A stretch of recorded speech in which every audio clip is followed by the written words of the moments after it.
Alabama's business community has added billions of dollars of investment and created hundreds of thousands of jobs over the past 10 years. The cold weather continues to roll into East Alabama. We will have a frigid forecast coming up. Coming up in sports, a sweep for both boys and girls region matchups. EAN Local News starts right now.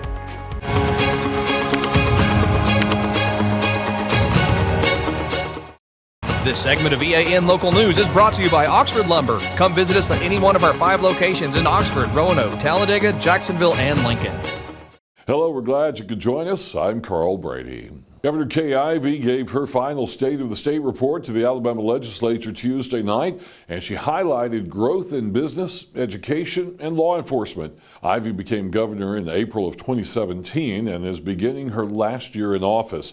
She told lawmakers that when she was sworn in, the first opportunity she identified for the state was expanding its industrial and business base. Since then, we have seen investments totaling $69 billion with a B dollars, which has created 100,000 jobs and counting.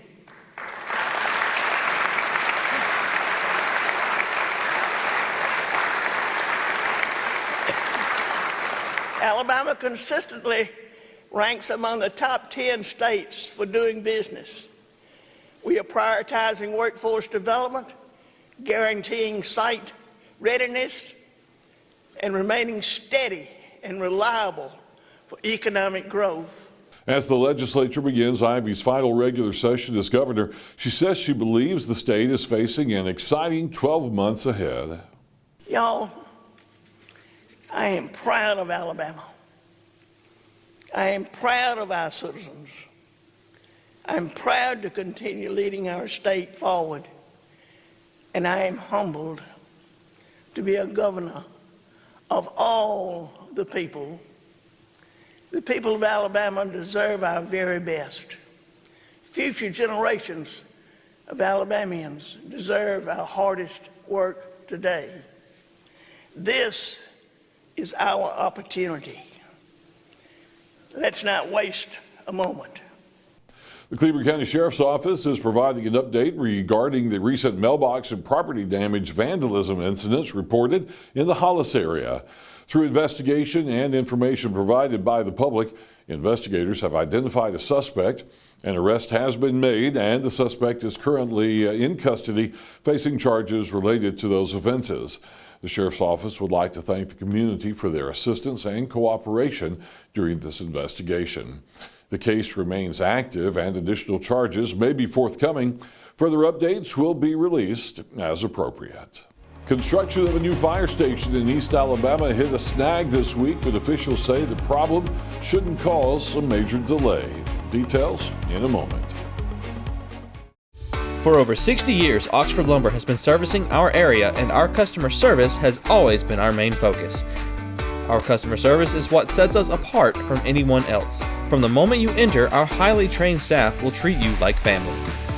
To enthusiastically provide total customer satisfaction within a positive and self-fulfilling employee relations environment. Visit us at any of our 4 locations or at oxfordlumber.com. This segment of EAN Local News is brought to you by WM Grocery, located in Heflin, Wadowee, Roanoke, and in Piedmont. Workers preparing the site for a new fire station in Jacksonville got an unwanted surprise this week when they hit an oil tank buried on the property. Fire Chief Keith Cadle asked the City Council for money to deal with the unexpected oil spill. They were preparing to get the slab ready to pour, doing some excavation for electrical work. They ran into a 560-gallon fuel oil tank that was 80 to 90% full. So it ruptured with the tractor because they had no idea it was there. So now we have some spillage that'll require an environmental cleanup.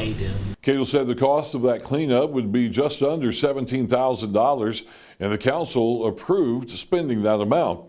The city, along with Jack State, is building a new fire station on Pelham Road North that will serve both the city and the campus in case of an emergency. The The city of Oxford has selected its new fire chief. City officials announced today that Assistant Chief Ben Stewart will begin his new job on February 1st. Chief Stewart has served the citizens of Oxford for more than 30 years and has spent the last 13 years as Assistant Chief. Officials say his dedication, leadership, and commitment to excellence have made a lasting impact on the department and community. Stewart will be replacing retiring Chief Gary Sparks, who was honored with a reception Tuesday night at Oxford City Hall. East Alabama residents looking for ways to help the local environment will have several opportunities in the coming months. That story and more when we return. Since 1993, WM Grocery has been a major part of our local community. WM offers the very best in fresh produce and an outstanding meat department. WM also has many local products not found anywhere else and fresh sushi every day. If you need an event catered, come see Mrs. K at any WM store. Curbside pickup is also available for your online grocery orders. Be sure to download the WM app for all the deals of the week and shopper rewards. Go check them out today at any of their locations. We take pride in our community and appreciate your business. Hi, my name is Edith Couch, and I'm a patient at Good Hydrations. Well, I've known Dr. Sneed, and I've known the people at CARES ever since I moved here from Atlanta. And so I had told him about my infusions that I got because I went all the way to Birmingham. These are friends, and they're also very caring people. They asked me questions, asked me what I wanted, told me what they had to offer, what they thought would be best for me given my health situation. And so I've been coming here ever since the first trial one that I did with them.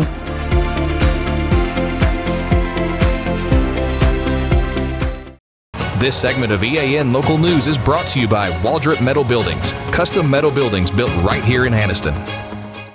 MTM Environmental, an environmental consulting firm with offices in Alabama, Georgia, and Tennessee, is planning a busy year of projects in East Alabama. Managing Director Amy Gaddy says her company specializes in training landowners, students, and others interested in the environment.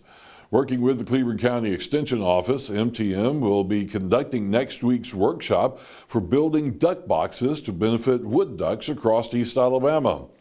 Gaddy says lots of other opportunities will be offered throughout 2026. We've got one in Calhoun County where we're going to be doing a kestrel screech owl wood nest box build, and that's going to be February 13th.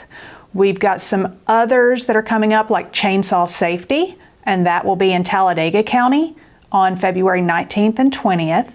And then we'll have other workshops and other field experiences geared towards students in the spring. Since MTM was launched in 2021, the firm has assisted with the protection of over 13,400 acres and has conducted wildlife sampling on over 61,000 acres. The staff has experience working on federal projects, including work with endangered species in Alabama and other states. She was asked how her group builds public interest in these projects. A lot of what we try to do, and we work with Extension on this a lot, if they see animals, they want to learn more about it. So when we do workshops like this, depending on the species, we try to bring a live animal, which Stephen and some of our other partners are great at helping with that. We have other partners for other events, like we work with Vicki Smith with A to Z Animals, and we bring bats to different schools. We have a workshop coming up. It's not coming up soon, but it's September, and it will be in Talladega County where people can see live bats. And so when you see live animals, it makes ones that maybe are misunderstood a little less scary.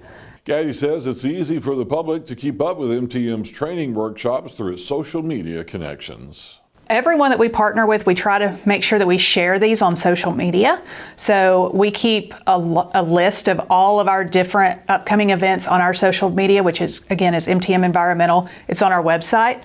And Extension does a great job about sharing everything too. So I would check your local Extension websites, social media, and again, MTM Environmental's website. Well, John Holder is in the EAN Weather Center, and he's got your local forecast next. Carl, the weather ahead is going to see temperatures at or well below normal for the next 5 to 7 days across the region.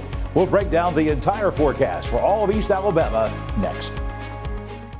Big dreams deserve a strong foundation. Whether you're starting a business, building a backyard shop, or just need more space, Waldrop Metal Buildings is ready to help. Every project is built to fit your vision, your style, and your budget.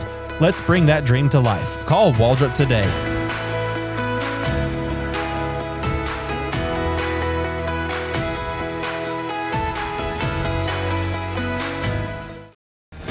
Life doesn't stop for car service, and now it doesn't have to with the Ford Mobile Service Van from Buster Miles Ford. Our certified technicians come to you for oil changes, brake service, tire rotations, battery tests, and more. It's the same trusted service now delivered right to your driveway. Schedule your Ford Mobile service today at bustermilesford.com. EAN News would like to thank all our commercial sponsors. Go check out our sponsors' links in the description below.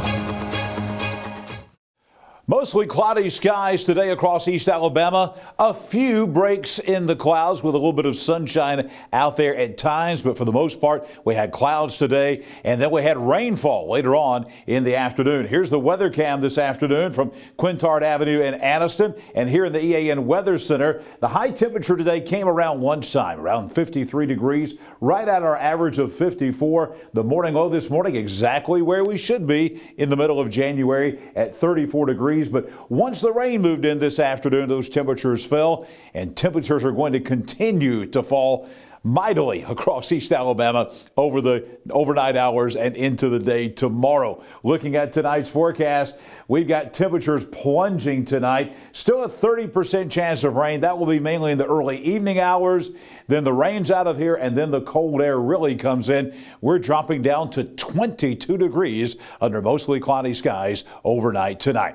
Get ready tomorrow. It's going to be one of those days where it looks warm outside, plenty of sunshine, but it will not be warm by any stretch of the imagination on your Thursday. 30 degrees at 9 a.m. tomorrow. 35 at lunchtime. Good time to stay in maybe for lunchtime tomorrow. And then tomorrow afternoon at 3 o'clock, plenty of sunshine, but we're still sitting in the 30s, 39 degrees at 3 o'clock. We're staying in the 30s all day long coming up on your Thursday. Here's the 7-day forecast for all of East Alabama. Temperatures are going to remain well below the average coming up for the next 7 days. Got a couple of days here where we will be in the low 50s. That's still below average, but most of the time we're going to be in the 30s and 40s. Let's break it down for you. 39 tomorrow, back up to 53. That will be the nicest day coming up on Friday. Saturday, we're back in the deep freeze, 46 for the high, 37 for the high on Sunday afternoon after church. Next week, we're going to continue to be well below average on temperatures, 46 on Monday, 42 on Tuesday. Back in the 50s in about a week or so. You see really no rain in the forecast. We got a lot of cold weather coming. We'll have this rain coming up tonight. Then we've got another shot of rain that will come in here perhaps Friday night. But in the daytime hours, we're going to see sunshine. And look at these temperatures. 22 degrees for the next couple of mornings, 34 Saturday morning. We're back down to the low 20s again on Sunday, Monday, and Tuesday mornings of next week. And then we're back into the 30s, back above freezing for lows by Wednesday. But again, these temperatures are going to be about 12 to 13 degrees below average coming up for both daytime highs and nighttime lows for the next 7 days. We're going to show you something interesting here. You're thinking, John, what in the world is this? Folks, I'm going to tell you what this is. This is a radar pic of a tornado. Why is that significant? Because we actually had a tornado right here in East Alabama on Saturday morning. This is it right here. You see Cleburne County. This is Highway 78 in Edwardsville and Fruithurst. Back to the north here in the Talladega National Forest around Oak Level and Mars Hill. Right there where you see the red and the green coming together. We had an F0 tornado that was on the ground actually for 7 miles around this radar shot was at 6:52 on Saturday morning. So there was some damage up there. We had some damage to some trees, had some damage to some chicken houses up there. So the National Weather Service goes out and they actually found this early this week. evidence of a tornado and officially rated this an EF0 tornado in northern Cleburne County there, just north of Highway 78, north of Edwardsville and Fruithurst, up in the Oak Level area of the Talladega National Forest. Kind of a surprise there last Saturday morning. I'll be back here tomorrow morning bright and early at 6 a.m. with your Thursday weather at a glance. Coming up next, we've got sports. Colby Amos is coming at you right now after the break. Discover the elegance of fine jewelry at Couch's Jewelers. From timeless diamonds to stunning gemstones, every piece is crafted to perfection. Experience the quality in person. Your next treasure awaits. Visit us today in Anniston. Oxford basketball was in action with varsity wins on both sides against Pell City. Oxford's varsity girls basketball team earned the home win over Pell City, defeating the Lady Panthers 47-28. Oxford built a steady lead and controlled the game on both ends of the floor. Takavia Boyd led the Lady Jackets with 17 points, helping Oxford maintain control throughout the matchup. This win now puts the Lady Jackets at 2-0 in the region and sitting at the top of their standings. Oxford High School boys basketball pulled off an impressive area win, defeating Pell City as well, 87-55. Marcus Perry Jr. led all scorers with 33 points, guiding Oxford to the win, but Coach Joe Van Meter says there's still room for improvement. When you win, you win. So you got to celebrate it. You can't not celebrate it. But you also got to come in the next day and focus on the things that you didn't think you did real well. Tonight's matchup also had a bigger purpose. It was a part of the Play for K initiative supporting cancer research. The foundation honors the late NC State women's basketball coach, and it hits close to home for Coach Van Meter. My wife was diagnosed with breast cancer last August and had surgery in October, and she's cancer-free, thank the Lord. And, he stepped in and kind of took things over. But it's a special thing for us as a family, but also as a team that we can, try to give back to something. Looking ahead, Oxford will host Jasper on Friday and travel to Shades Valley on Wednesday. The Calhoun County tournament has been pushed back, giving the team extra time to practice and to prepare for a strong showing. Oxford High School boys are hoping to build momentum as they head into the rest of the season and the county tournament. With this win, Oxford is now 2-0 in region play and sitting at the top. So a pair of wins for Oxford as both the boys and the girls come away with victories against Pell City. That's all for sports today. Back to you, Carl. Thank you for watching East Alabama Now Local News. We appreciate all of your support. Please like and subscribe to see more local news for your area. We'll see you back here Thursday for your news on your schedule.